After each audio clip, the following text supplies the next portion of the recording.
வணக்க மக்களே, welcome to the fences show. இன்னைக்கு ஷோல நம்ம பார்க்க போறது டாப் 10 மொக்க மூவிஸ் 2025.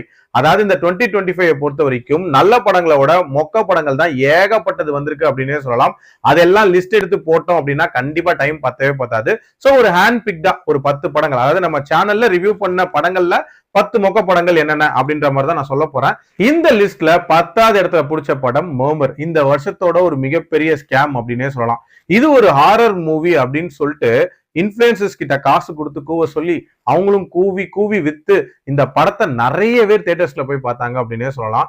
பார்த்தவங்க எல்லாம் மண்டை காஞ்சி போய் வந்தாங்க. அதாவது இதுல எங்கடா பேய் இருக்கு, இதுல எங்கடா பூதம் இருக்கு அப்படின்ற மாதிரி படம் முழுக்க தேட விட்டுருந்தாங்க. ஹாரர் அப்படின்றது சுத்தமா எடுபடவே இல்லை. இதுல வேற வந்து ஃபவுண்ட் ஃபுட்டேஜ் ஹாரர் அப்படின்ற மாதிரி எல்லாம் ப்ரொமோட் பண்ணியிருந்தாங்க. ஃபவுண்ட் ஃபுட்டேஜுக்கு மீனிங் என்னன்னு உங்களுக்கு தெரியுமா தெரியாதான்னு சத்தியமா தெரியவே தெரியல. பார்த்ததுலேயே ஒரு மொக்கையான ஒரு ஹாரர் மூவி. சிம்பிளா சொல்லணும் அப்படின்னா மர்மர் சுத்தமா இல்ல ஹாரர் அப்படின்னே சொல்லலாம். அடுத்ததா 9வது இடத்துல நம்ம பார்க்க போற படம் ஜின். இந்த படத்துல நம்ம முகின் ராவ் தான் வந்து லீட் கேரக்டர் பிளே பண்ணிருப்பாரு. அதாவது ஃபாரின்ல இருந்து வரவங்க பொதுவா வந்து ஜின் மாதிரி சரக்கை வாங்கிட்டு வருவாங்களா, இதுல வந்து உண்மையிலேயே ஒரு ஜின் பேயை வாங்கிட்டு வந்திருந்தாங்க அப்படின்னு சொல்லலாம். அதுலயும் அந்த ஜின் பேய் வந்து நல்லதா கெட்டதா அப்படின்ற மாதிரி ஒரு கன்ஃபியூஷன்லயே கொண்டு போயிருப்பாங்க. குட் ஜின் வர்சஸ் பேட் ஜின் அப்படின்ற மாதிரி கிளாஷ் அப்படின்றதெல்லாம் காட்ட முயற்சி பண்ணிருப்பாங்க. அதோட கிராபிக்ஸ் அப்படின்றதெல்லாம் மட்டமான கிராபிக்ஸா இருந்துச்சு அப்படின்னே சொல்லலாம். அதுலயும் இந்த கதை ஒரு சுவாரஸ்யமே இல்லாம நகரும். ஆக்டர்ஸோட பெர்ஃபார்மன்ஸ், அதுலயும் முகின் ராவ்லாம் முக்கியமான இடத்துல வந்து ரொம்ப மொக்கையா பெர்ஃபார்ம் பண்ணியிருந்தாரு அப்படின்னே சொல்லலாம். ஓவரால் ஸ்டார்டிங்ல இருந்து எண்டு வரைக்கும் பெருசா இன்ட்ரெஸ்ட் இல்லாம போன ஒரு ஹாரர் மூவி. இந்த படத்தை பத்தி சிம்பிளா சொல்லணும் அப்படின்னா ஜின் இந்த படத்தை நம்ம பார்த்ததே வீண் அப்படின்னே சொல்லலாம். அடுத்ததா 8வது இடத்துல நம்ம பார்க்க போறது கம்பி கற்ற கதை அப்படின்ற படம். இந்த படத்துல வந்து நட்டி தான் லீட் கேரக்டர் பிளே பண்ணிருப்பாரு. இந்த படத்தை வந்து ஒரு காமெடி கலந்த ஹெய்ஸ் த்ரில்லரா கொடுக்க முயற்சி பண்ணிருப்பாங்க. காமெடியும் இருக்காது, ஹேஸ்டும் அந்த அளவுக்கு சிறப்பா இருக்காது அப்படின்னே சொல்லலாம். அதுலயும் நட்டி நடிச்சிருக்காருன்ற ஒரே காரணத்துக்காக இந்த சதுரங்க வேட்டையில இருக்கிற சில சீன்ஸ் எல்லாம் ரீக்ரியேட் பண்ண ட்ரை பண்ணிருப்பாங்க பாருங்க. அதெல்லாம் மன்னிக்கவே முடியாது அப்படின்னே சொல்லலாம். ரொம்ப சுமாரா எடுக்கப்பட்ட ஒரு ஹேஸ் த்ரில்லர். சிம்பிளா சொல்லணும்னா இந்த கம்பி கட்டின கதை ஒரு கன்றாவி கதை அப்படின்னே சொல்லலாம். அடுத்ததா 7வது இடத்துல நம்ம பார்க்க போற படம் வந்து ரஜினி கேங். டைட்டில மட்டும் பயங்கர மாசா வச்சுட்டு உள்ள ஒண்ணுமே இல்லாத ஒரு பேய் படமா தான் இந்த படத்தை அமைச்சிருந்தாங்க. அதுலயும் தாலி சென்டிமெண்ட்டை வச்சு ஒரு பேய் படம் அப்படின்ற மாதிரி ஒண்ணு கொண்டு வந்திருப்பாங்க. அதுலயே இவங்க எவ்வளவு பெரிய பூமர்ஸ் அப்படின்றது நம்ம தெரிஞ்சுக்கலாம். அதுலயும் ஹீரோயினால ஸ்லட்சியம் பண்றது அப்படின்றதெல்லாம் தாண்டி இதுல பேயவே ஸ்லட்சியம் பண்றது அப்படின்ற ஒரு விஷயம் பண்ணிருப்பாங்க. அதுலயும் இதோட ஆக்டர்ஸ் எல்லாம் இருக்காங்களா, அதாவது நமக்கு சான்ஸ் கிடைச்சிருச்சு இதுல எப்படியாவது ஸ்கோர் பண்ணி இம்ப்ரெஸ் பண்ணிடணும் அப்படின்றதுக்காக கண்ட மேனிக்கு நடிச்சிருப்பாங்க. அதாவது இந்த கதைக்கும் அவங்களுக்கும் சம்பந்தமே இல்லாத மாதிரியான ஒரு பெர்ஃபார்மன்ஸா தான் இருந்துச்சு அப்படின்னே சொல்லலாம். சிம்பிளா சொல்லணும் அப்படின்னா இந்த ரஜினி கேங் ஒரு மென்டல் கேங் அப்படின்னே சொல்லலாம். அடுத்ததா 6வது இடத்துல நம்ம பார்க்க போறது உசுரே அப்படின்ற படம். டிஜே ஜனனி எல்லாம் நடிச்சிருப்பாங்க. இது ஒரு ரொமான்ஸ் டிராமா.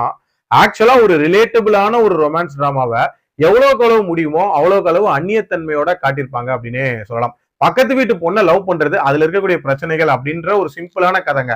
இதை இவங்க சொல்லியிருப்பாங்க பாருங்க, இஷ்டத்துக்கு இருக்கும் அப்படின்னே சொல்லலாம். அதுலயும் இதுல ஹீரோ ஹீரோயினோட நம்ம ஹீரோக்கும் மந்த்ராக்கும் இருக்கக்கூடிய கெமிஸ்ட்ரியே நல்லா ஒர்க் அவுட் ஆயிருக்கும் அப்படின்னே சொல்லுவேன். கிளைமேக்ஸ்ல எல்லாம் பாத்தீங்க அப்படின்னா ஒரு கொலை நடக்க போகுது அப்படின்றத ரொம்ப அப்பட்டமா ஸ்டார்டிங்லேயே காட்டிடுவாங்க. அந்த மாதிரியான ஒரு காட்சி அமைப்புகளா இருக்கும். இந்த வருஷத்தோட ஒரு மொக்கையான ரொமான்ஸ் டிராமா இது அப்படின்னே கூட நான் சொல்லலாம். சிம்பிளா சொல்லணும்னா உசுரே அந்த ஊக்கு பதிலா மாவு போட்டுக்கோங்க. 5வதா நம்ம பார்க்க போற படம் பரமசிவன் ஃபாத்திமா. பொதுவா இந்த பேய் படங்கள் பார்த்திருப்பீங்களா, இதுல வந்து மதவாத பேய்கள்லாம் எப்படி இருக்கும் அப்படின்றத நீங்க பார்க்கலாம். அதுலயும் இந்த மத மாற்றம் ரிலேட்டடா நிறைய வன்மங்கள், நிறைய அவதூறுகள் இருக்கும்ல, அதோட ஒரு கதம்பமா தான் இந்த படத்தை எடுத்து வச்சிருப்பாங்க. அதுலயும் திருட்டு வழிபாடு அப்படின்ற ஒரு விஷயத்த பத்தி எல்லாம் சொல்லியிருப்பாங்க. அதாவது மதம் மாறினதுக்கு அப்புறமும் திருட்டுத்தனமா வந்து சாமி கும்பிடுவாங்க அப்படின்ற மாதிரியான நிறைய விஷயங்களை வந்து இவங்க சொல்ல ட்ரை பண்ணிருப்பாங்க. முழுக்க முழுக்க ஒரு வன்மம் அப்படின்றதான் தெரிஞ்சு. அதுலயும் கிளைமேக்ஸ்ல எல்லாம் வந்து சும்மா விமல் பேயாட்டம் ஆடி அவருக்கு விபூதி எல்லாம் அடிப்பாங்க. அந்த விபூதி அவருக்கு அடிச்சது இல்ல, ஆடியன்ஸ்க்கு அடிச்சது அப்படின்னே சொல்லலாம். சிம்பிளா சொல்லணும் அப்படின்னா இந்த பரமசிவன் ஃபாத்திமா தயவு செஞ்சு வேணாமா அப்படின்ற மாதிரி தான் இருந்துச்சு. 4வது இடத்துல நம்ம பார்க்க போற படம் வந்து ரெட்டத்தலை. கடைசியா, அதாவது இந்த வருஷத்தோட லாஸ்ட்ல வந்து வண்டியில ஏறின ஒரு படம் தான் இந்த படம். இந்த டபுள் ஆக்ஷன் படங்கள்லயே இது வரைக்கும் நம்ம பார்த்ததுலயே ஒரு மொக்கையான படம் இது அப்படின்னே கூட சொல்லலாம். ஏன்னா அந்த ஆள் மாறாட்டம் நடக்கிறது அப்படின்றதெல்லாம் அந்த மாதிரிதான் காட்சிப்படுத்திருப்பாங்க. அதுலயும் இதுல இருக்கக்கூடிய வில்லன்கள் சும்மா வந்து கூறுகட்ட வில்லன்கள் அப்படின்னு சொல்லுவாங்களா, அந்த மாதிரிதான் இதுல இருப்பாங்க. ஆக்ஷன் காட்சிகள் அப்படின்றதுலயுமே வந்து ரொம்ப ரொம்ப இரிட்டேட்டிங்கான ஆக்ஷன் சீக்வன்சஸ் தான் இருக்கும். அதுலயும் இந்த டான்ஸ் ஆடிட்டே அடிக்கிறது அப்படின்றதெல்லாம் பயங்கர ஆர்டிபிஷியலா இருக்கும். அண்ட் மாச ஏத்துறேன் அப்படின்ற மாதிரி சொல்லிட்டு தமாஸ் பண்ணி வச்சிருப்பாங்க.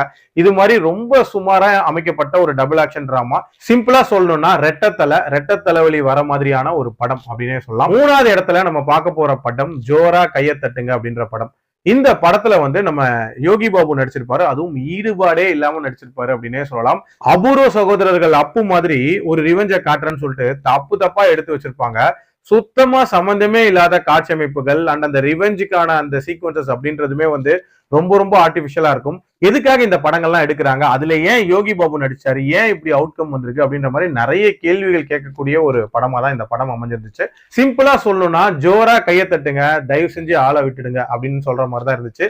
அடுத்ததா டாப் 2 ஸ்பாட், அதுல 2வது இடத்துல நம்ம பார்க்க போற படம் மிஸ்ஸஸ் அண்ட் மிஸ்டர்.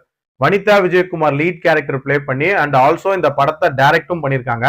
ஒரு ரொமான்ஸ் டிராமா அப்படின்ற மாதிரி எடுக்க முயற்சி பண்ணிருக்காங்க. அதுவும் அடல்ட் கண்டென்ட் நிறைஞ்ச ரொமான்ஸ் டிராமாவா எடுத்தா ஆடியன்ஸ் கிட்ட ரீச் ஆகும்னு யோசிச்சிருக்காங்க. அதெல்லாம் சரிதான். அதுக்குன்னு அதுல நம்ம வனிதாவும் ராபர்ட்டும் நடிச்சா யார் பாக்குறது அப்படின்னு அவங்க யோசிக்க வேணாமா?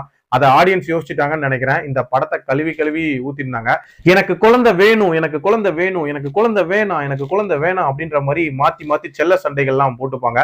இது மாதிரி நிறைய ரசிக்க வைக்கிற காட்சிகள் நிறைஞ்ச ஒரு படமா தான் இருந்துச்சு. அதுவும் பயங்கர அவுடேட்டடான ஒரு கதை. இந்த கதையை ஏன் இப்ப எடுத்தாங்க அப்படின்ற மாதிரியான கேள்விகளும் நமக்கு கேட்க தோணுச்சு. இந்த படத்தை சிம்பிளா சொல்லணும் அப்படின்னா Mrs and Mr strictly for anti heroes அப்படின்னே சொல்லலாம். அடுத்ததா 2025ஓட த டாப் மோஸ்ட் மொக்க மூவி என்ன அப்படின்றது எனி கெஸ்ஸஸ்? கண்டிப்பா உங்கள நிறைய பேர் இந்நேரம் கெஸ் பண்ணிருப்பீங்க. அது வேற எதுவுமே இல்ல, நம்ம கந்தன் மலை அப்படின்ற படம் தான். தர்ம போராளி சம்பவங்கள் அப்படின்ற மாதிரி சிம்பிளா சொல்லலாம். கந்தன் மலையை காப்பாற்றணும் அப்படின்ற ஒரு சப்ஜெக்டை தாண்டி இதுல கண்ணா பின்னான்னு கண்டதை பேசி வச்சிருப்பாங்க அப்படின்னே சொல்லலாம். நாடக காதல், பெரியாருக்கு அகேன்ஸ்டான வன்மத்தை கூட்டியிருப்பாங்க, அம்பேத்கரிஸ்டுக்கு அகேன்ஸ்டா பேசியிருப்பாங்க. இது மாதிரி பல விஷயங்களை பேசியிருப்பாங்க. அதுலயும் ஹெச் ராஜா பண்ணக்கூடிய ஸ்டன்ஸா இருக்கட்டும், அவரோட அந்த டயலாக் டெலிவரியா இருக்கட்டும், அதாவது பேசிட்டு இருக்கும் போதே இங்க என்ன பண்றாங்கன்னு சொல்லிட்டு ஒருத்தரோட வாயை பார்த்துட்டு இருப்பாரு. இது மாதிரியான நிறைய விஷயங்களா இருக்கட்டும் இந்த படத்துல வந்து நம்மள ரசிக்க வச்சிருந்துச்சு அப்படின்னே சொல்லலாம். தர்ம போராளி அப்படின்ற அந்த டைட்டிலுக்கு ஏத்த மாதிரி ஆடியன்ஸ் கிட்டே இந்த படத்துக்கு ஏதாவது போட்டு விடுங்க அப்படின்னு தர்மம் கேட்டது அப்படின்றதெல்லாம் வந்து அல்டிமேட் அப்படின்னு நான் சொல்லுவேன். இந்த வருஷத்தோட டாப் ஸ்பாட்டுக்கு கண்டிப்பா டிசர்விங்கான ஒரு படம் இதுதான். இது மாதிரி நான் ஏதாவது ஒரு முக்கியமான படத்தை மிஸ் பண்ணியிருந்தேன் அப்படின்னா கண்டிப்பா கமெண்ட் பண்ணுங்க. பட் இந்த 10 படங்கள் கண்டிப்பா அந்த ஒஸ்ட்ல பெஸ்டா இருக்கும் அப்படின்னு சொல்லிட்டு நான் எதிர்பார்க்கிறேன். மீண்டும் அடுத்த விமர்சனத்தில் சந்திக்கிறேன். நன்றி, வணக்கம்.